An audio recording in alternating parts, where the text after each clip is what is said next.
pathos, in feeling, in. I'm trying to step in. Not much, you say, not angry or loud or representative, not of any real use, perhaps, but still. I'm 2 years old, wheezing in the isolation room, porthole window in antiseptic white door. 3, a strange bed in my unconsoling father's unfamiliar house. 8, at a friend's birthday party, the bathroom door rusted metal, lazy in a lock just high enough to reach. Somewhere else, a 23-year-old man has all the doors unlocked, travelling from a furnace to the western coast chill of Sweden. Sadness, but with a heart-held, already known future. To marry, raise children, write his words. Perhaps. Not here, but in the first difficult love, a name with the poetry of a fantasy. Eritrea. I am 18, in bad weather, halls, windows opaque with condensation, pacing floors until Christmas, packing belongings into the back of the car, mollusk spiraled on the back seat, shivering, going home. The young man, too, is home. In the place with the fantasy name, he makes the already known future real. He swims on the exhilaration of promises, independence, democracy, free speech. He is full of hope. He has called his firstborn daughter Bethlehem. 22. A dissertation furiously written, keywords post-colonial politics, space. A diversion in the project of Reuben Hurricane Carter, African-American boxer falsely imprisoned for 20 years on charges of murder.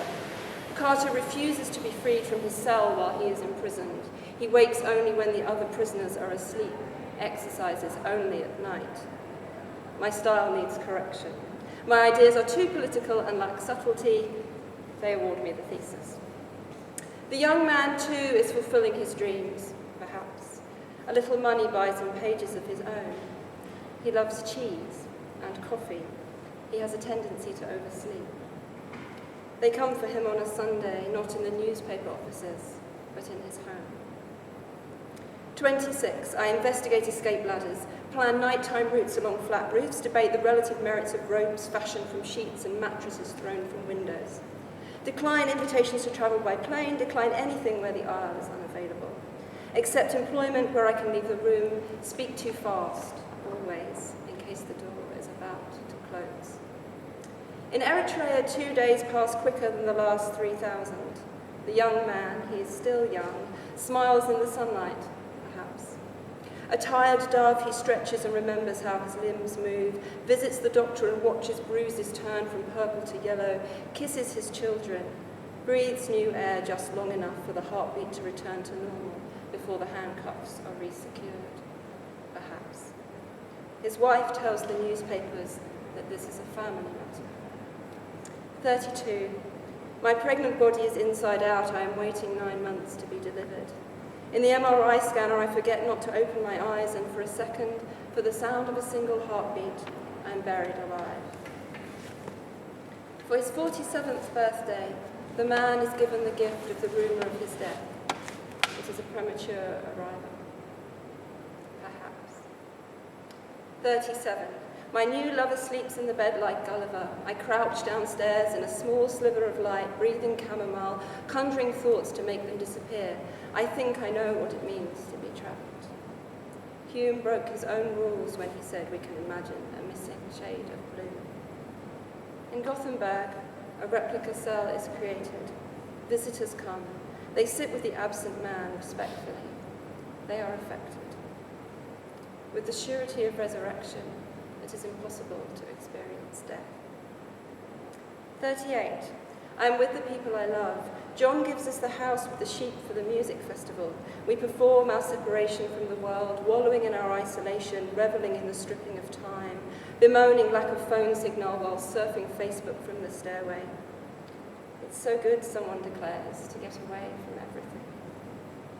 The man is perhaps no longer young. He has been in his cell for more than 6,000 days. Or, if you prefer, 518,400,000 seconds. Or, if you prefer, the time it takes for a man's children to reach adulthood. What is your preference? In the house surrounded by sheep, the children bluster us to the first landing. a small metal hook in the wooden floor, the things you do not see without looking. Incessant clamour demands we lift the lid. Show us the priest's hole, they squeal. We try to give them a lesson, mutter vaguely about papists, queens, and dying for one's beliefs. They roll their eyes and reach for the light switch. Clambering down the ladder, squeezing into the hole. My own daughter refuses, declines coaxing, peers silently over the edge. A den of detritus, midnight feasts littering the floor.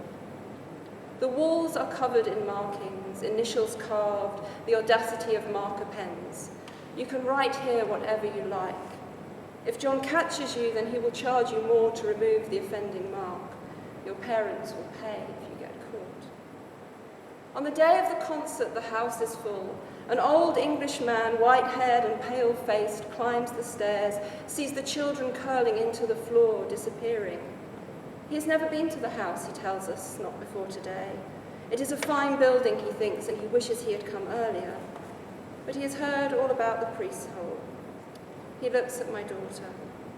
He wouldn't go down there, you're right, he says, to stay up here. Sometimes people do things you can't even imagine, he says. Shuffles his feet, scratches his head. There is a cruelty in people you don't expect. His grandson came here once, some years past, with a group of friends. An extra shuffle, another scratch of the head, just behind the ear. When he climbed into the hole, he tells us, the other boys shut the lid and stood on it. Wait, onward. What is the opposite of empathy? I try not to imagine it. I must imagine it. I try to imagine it.